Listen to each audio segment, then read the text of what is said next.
Good afternoon.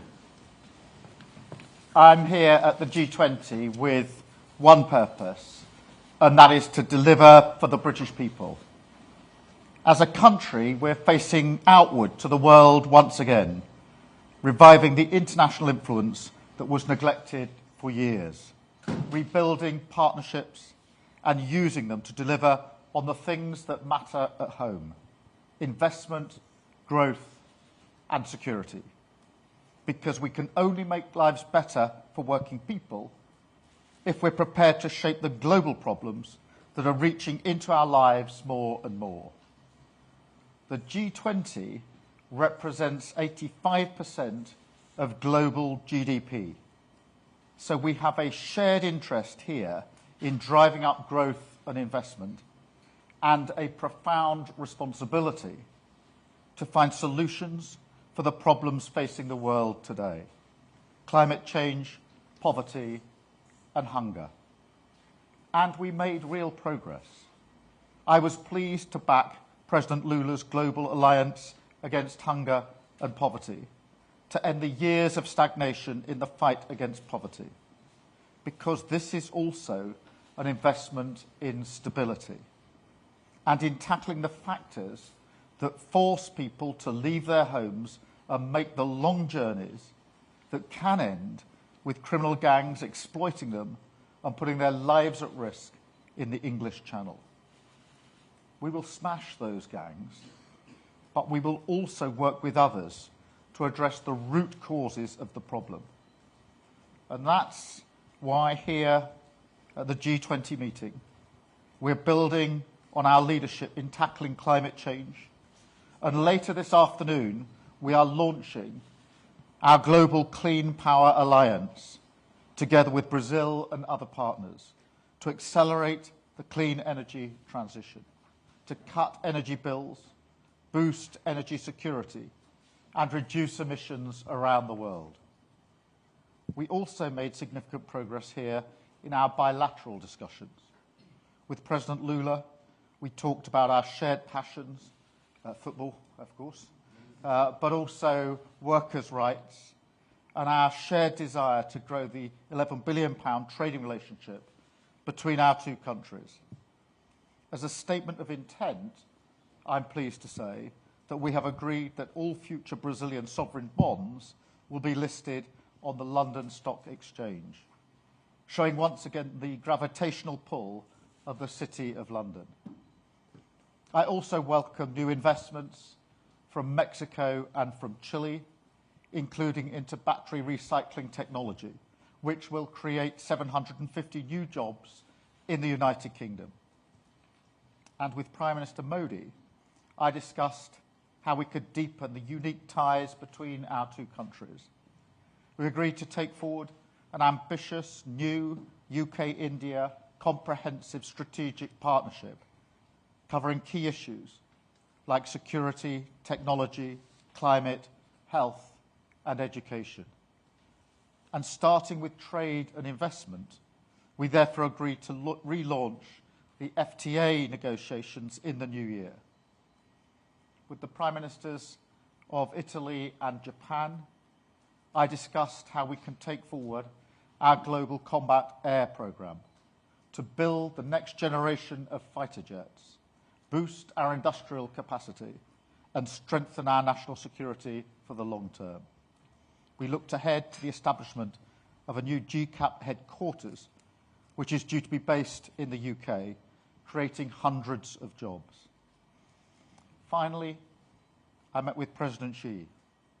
This was the first leader-level meeting between the United Kingdom and China for 6 years. We had frank, constructive, and pragmatic discussions. As G20 economies and permanent members of the Security Council, and at a time of huge volatility, I think we both recognised the importance of engagement. I was clear that we will always act in our national interest, and that we have a shared responsibility to work together on challenges like climate change and delivering growth. So we agreed to a new dialogue on those issues. Of course, there will continue to be areas where we don't agree, including their support for Russia's war and on Hong Kong. But here too, we need to engage. The lesson of history is that the more we're able to deal with problems, the world is safer when leaders talk. We also agreed to keep this channel of communication open. And under my leadership, Britain will never be absent from the world table. We will work with partners across the G20, but one nation stands apart. For the third year running, Putin did not attend this summit. He is the author of his own exile. And on day 1,000 of Russia's illegal war in Ukraine, I say again, end the war, get out of Ukraine, and in this moment, when global challenges are affecting us at home, I take the view more than ever that British leadership matters. So for the sake of our economic growth and our national security, we will keep stepping up on the international stage, delivering results as we have done here at the G20, and making our presence felt. Thank you. Now I'll take some questions, and I think I'm starting with Ollie at the Times. Ollie. Hi. Thank you, Prime Minister. Ahead of this summit, you said that you wanted the G20 to double down on its support for Ukraine, but the final communique actually waters down previously agreed commitments by the G20. How disappointed are you by this? Well, the communique does be absolutely clear about the UN Charter and sovereignty and territorial integrity, and obviously that's negotiated by quite a sort of diverse group. But as for the G20 and me doubling down, I used every opportunity, both in the main sessions, and I'm on the record for my clear position on Ukraine and what we need to do to double down, but also in the very many bilateral meetings that I've had with other country and other leaders here. And of course, there was a G7 statement last Friday that went out. Thank you. Richard at the Eye. Thanks, Prime Minister. Prime Minister, should Brits prepare for nuclear war? Say that again. Should Brits prepare for nuclear war? Look, there's irresponsible rhetoric coming from Russia, and that is not going to deter our support for Ukraine. We're now on day 1,000 of that conflict. That's 1,000 days of Russian aggression, 1,000 days of sacrifice in Ukraine. We have stood with Ukraine from the start, and I've been doubling down in my clear message that we need to ensure that Ukraine has what is needed for as long as is needed to win this war against Putin. Michael. Thank you, Prime Minister. Why is your Rural Affairs Minister suggesting that farmers can avoid paying inheritance tax if they plan properly? Isn't this proof that your policy is hurting British farmers? Look, on the question of farming, I think it's important I just restate that firstly, £5 billion was set aside in the budget over the next 2 years for farming. That is the single biggest amount of money into farming and sustainable food production that has ever been set aside in any budget ever. So that's a real statement of intent in terms of supporting farmers. There's also money to deal with flooding, which is a huge problem for farmers, and money to deal with the outbreak of disease, which can be catastrophic for farmers if they lose their livestock. On the question of inheritance tax, the example I've given is a typical example of parents wanting to pass on a farm to one of their children. And in those cases, when you look at all the thresholds available, that means that only farms over the value of £3 million will be affected by the changes, and therefore the vast majority of farms will be unaffected. And those that are affected will only pay half the inheritance tax that other people pay, 20%, and they will have a 10-year period over which to pay it. And so that's why I'm very confident in saying that the vast majority will not be affected. How farmers then arrange their affairs within their family is obviously a matter for them. Thank you. I've got David at the Mirror. Thank you, Prime Minister. Prime Minister, the government's own impact assessment suggests another 300,000 pensioners will be in absolute poverty and another 450,000 in relative poverty by 2030 as a result of the winter fuel payments cuts. How do you justify this, and how damaging is it that Scottish Labour have said that they'd reverse it? In that analysis, I think it's important for me to point out what was left out of account in that analysis. The first is the considerable uptake in pension credit. Was not accounted for in those figures. We've had a campaign, as you know, to drive up pension credit, to get more pensioners onto pension credit, which obviously is not only a guarantee of the winter fuel allowance, but also gives the credit itself. So there's an additional benefit there. It leaves out of account the household support fund, which, as you know, in the budget was then extended. And it leaves out of account the warm homes discount. And, of course, on top of that, as we now know, the figure for the increase in state pensions for next year under the triple lock, because we've stabilised the economy, is about £470. And, therefore, pensioners will be better off because we've stabilised the economy. So far as Scotland is concerned, you know, that's one of the features of devolution. There are not infrequently different approaches taken in different nations across the United Kingdom. Thank you very much. Can I go to Jason at the Mail? Thanks, Pim. I'll let you get your pen. No, look, I always come prepared, just like that cagoule we'll make a journalist out of you, at the Olympics. Listen, you've talked a lot about protecting people's payslips in the budget, but it's becoming clear that thousands of people are going to lose their payslips altogether as a result of some of those national insurance hikes. The big retailers today are saying job cuts are inevitable. The Bank of England governor says that they're right, and actually the figure could be much higher than the 50,000 predicted by the OBR. What's your message to those working people who are going to lose their livelihoods as a result of the budget? Is that just the sort of necessary price for fixing the foundations? Well, look, we took a number of difficult decisions in the budget and ensured that the pay slip in people's pockets is not affected. They will not be paying more, and they'll see that month on month in their pay slip.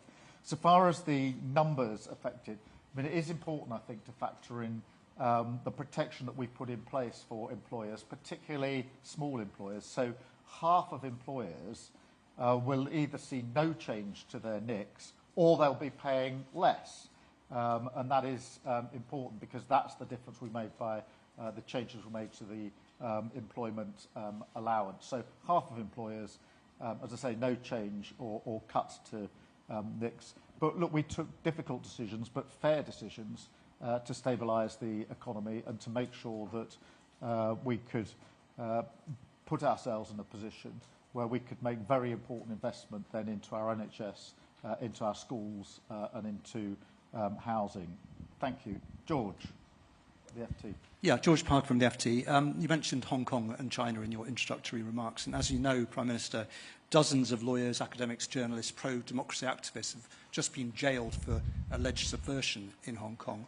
Will you condemn that in the strongest possible terms, or will you now have to bite your tongue as you've tried to forge this closer economic partnership with China? Well, we want that closer economic partnership, and China is the second biggest economy in the world, and therefore I see that as an area where we can cooperate. But I do also think it's right that where we have differences, we have a frank discussion about them, as we did yesterday in relation to Hong Kong. So I do think both of those things need to happen, but what we mustn't lose is the opportunity for our economy with a better partnership when it comes to cooperating on economic and trade affairs. But as I say, that doesn't mean we don't have our differences, and it doesn't mean that we shouldn't be frank about those differences. And that's the approach that I took yesterday and will continue to take. Thank you. Martina. Thank you. Martina Bett from The Sun. Prime Minister, Peter Mandelson, who's widely expected to become your next US ambassador, said that you should end your feud with Elon Musk and that you should use Nigel Farage to help build bridges with the incoming Donald Trump administration. Will you listen to his advice? Well, I make no comment about appointments. In relation to relations with the US, obviously it's an important relationship for us. Historically, the US-UK relationship has been a special relationship for a reason, forged in difficult circumstances, and as important today as it's ever been.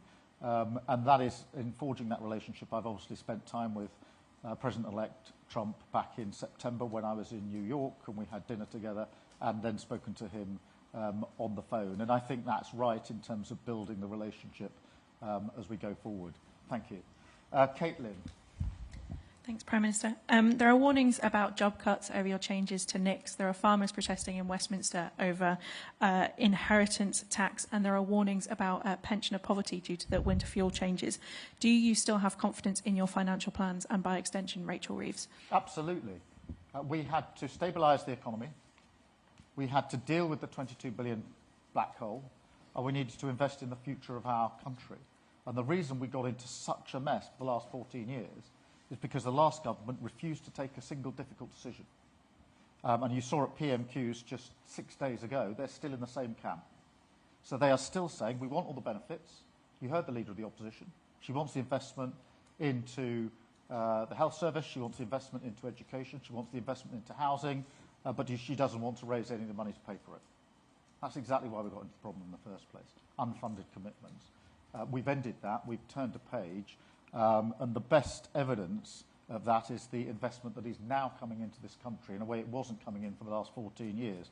So I'm much more interested in those people who are putting their hand in their pocket, the global investors, and saying now is the time to invest in the United Kingdom, and we're going to do so, because I think that'll be really important for our economy, than I am by the detractors who want us to go back to the fiction that we've been through for 14 years. It's that fiction that got us into the problem in the first place. Thank you. Jess at The Guardian. Thanks, Prime Minister. Jessica Elgott from The Guardian. Jeremy Clarkson's been at this protest in Whitehall with the farmers, and he says that 96% of farmers will be affected by this tax change, and he asked the crowd to raise their hand if they were affected, and almost everybody did. Firstly, is that true, or is he spreading misinformation, and are you worried that powerful, famous voices are spreading misinformation about this policy? Well, look, I'm not going to get into the business of commenting on what Jeremy Clarkson says. I think the facts speak for themselves. As I've said on a number of occasions, for a typical family wanting to pass on through the family, which is a typical case, completely understood, then with all the allowances in place, to pass it on to a child, it's a £3 million threshold. And all of you can check out what that means in terms of the impact. I think the BBC has already done it. But it means that the vast majority of farms are unaffected by this. And I think it's just important that we keep making that clear, but also making clear the huge investment that we are putting into farming, the £5 billion for food sustainability, and the money on flooding and the money on diseases. But in a sense, we need to keep communicating our message, but the figures are there. Nobody's disputing the £3 million figure for a typical case. And once that figure is there, then it's very clear. You can look through the previous claims for relief and work out that the vast majority of farmers are not going to be affected by this change at all. Thank you all very much. Thank you.